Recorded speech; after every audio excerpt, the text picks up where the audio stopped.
अब इस वीडियो में हम लोग वाक्य के बारे में, वाक्य के प्रकार के बारे में अध्ययन करेंगे कि how many types are of sentence, मतलब वाक्य कितने प्रकार के होता है। क्लियर है? और आप लोगों से रिक्वेस्ट है कि चैनल को सब्सक्राइब करें और वीडियो को ज्यादा से ज्यादा शेयर करें और लाइक करें, ठीक है, ताकि जितना भी वीडियो अपलोड किया जाए आपके पास पहुंचे और आप उसका लाभ उठावें। क्लियर है? तो अब इस वीडियो में हम लोग चर्चा करेंगे काइंड्स ऑफ सेंटेंस, सेंटेंस के प्रकार। तो वास्तव में सेंटेंस 5 ही प्रकार के होता है। सेंटेंस कितने प्रकार के होता है? 5 प्रकार के होता है। पहला नंबर होता है assertive sentence, assertive sentence, assertive sentence हो गया। दूसरा नंबर होता है यानी interrogative sentence, interrogative sentence, interrogative sentence हो गया। तीसरा नंबर हो गया आपका, तीसरा नंबर हो गया इंपरेटिव सेंटेंस, इंपरेटिव सेंटेंस हो गया, इंपरेटिव सेंटेंस हो गया। चौथा नंबर हो गया ऑप्टेटिव सेंटेंस, ऑप्टेटिव सेंटेंस हो गया। चौथा नंबर हो गया ऑप्टेटिव सेंटेंस। पांचवा नंबर हो गया एक्सक्लेमेटरी सेंटेंस, एक्सक्लेमेटरी सेंटेंस हो गया, एक्सक्लेमेटरी सेंटेंस हो गया। पांचवा नंबर हो गया एक्सक्लेमेटरी सेंटेंस। ओके, क्लियर है? सेंटेंस कितने प्रकार के होते हैं जी? 5 प्रकार के होते हैं। पहला नंबर असर्टिव सेंटेंस, दूसरा नंबर इंट्रोगेटिव सेंटेंस, तीसरा नंबर इंपरेटिव सेंटेंस, पांचवा नंबर ऑप्टेटिव सेंटेंस और 6 नंबर क्या है जी? एक्सक्लेमेटरी सेंटेंस है। क्लियर है? अब हम लोग एक एक करके सबके बारे में क्या करेंगे? अध्ययन करेंगे।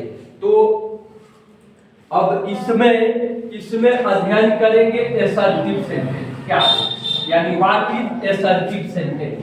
तो असर्टिव सेंटेंस के बारे में क्या करेंगे? हम लोग अध्ययन करेंगे।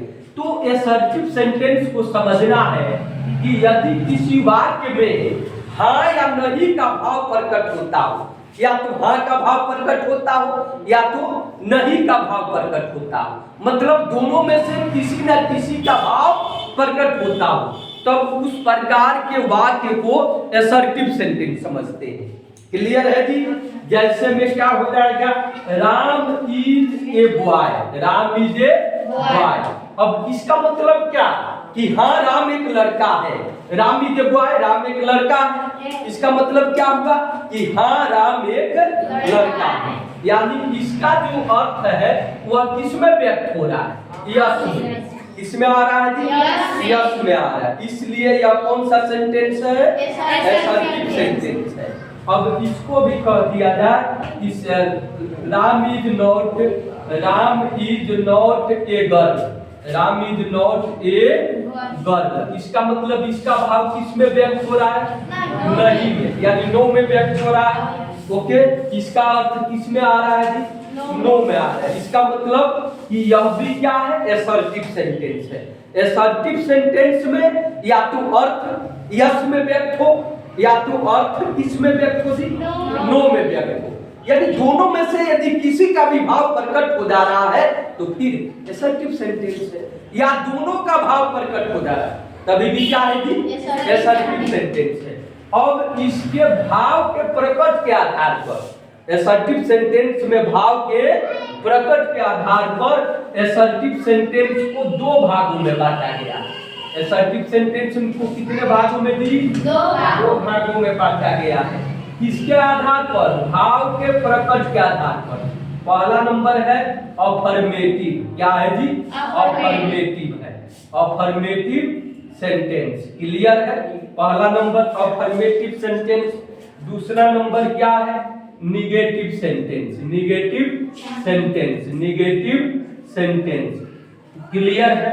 वीडियो में अंत तक बने रहना है, ठीक है जी, ताकि एकदम क्लियर समझ में आवे कि को जो भी गलती होगा, जो भी नहीं समझ में आएगा उसको पूछना है, कमेंट करके पूछना है।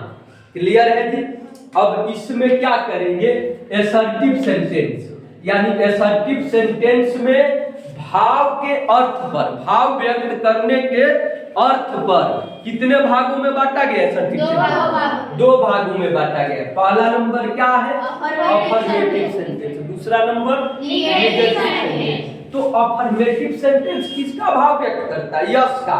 अफर्मेटिव सेंटेंस किसका भाव व्यक्त करता है? यस का। ओके, यस हो गया, यस का भाव व्यक्त करेगा।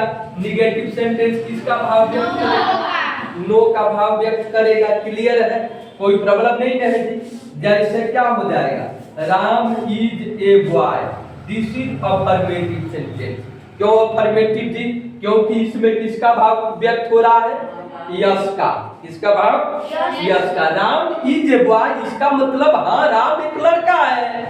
ओके, अब इसमें नो का भाव व्यक्त करना है तो Ram is not a boy, Ram is not a boy, इसका मतलब कि राम एक लड़का नहीं है। तो इसमें किसका भाव प्रकट हो रहा है? नो का भाव प्रकट हो रहा है। क्लियर है? तो भाव प्रकट करने के आधार पर असर्टिव सेंटेंस को कितने भागों में बांट दिया गया है? 2 भागों में। एक अफर्मेटिव सेंटेंस और दूसरा क्या हो गया जी? नेगेटिव सेंटेंस हो गया। क्लियर है? अफर्मेटिव सेंटेंस से यस का भाव प्रकट होगा, नेगेटिव सेंटेंस से नो का भाव प्रकट होगा।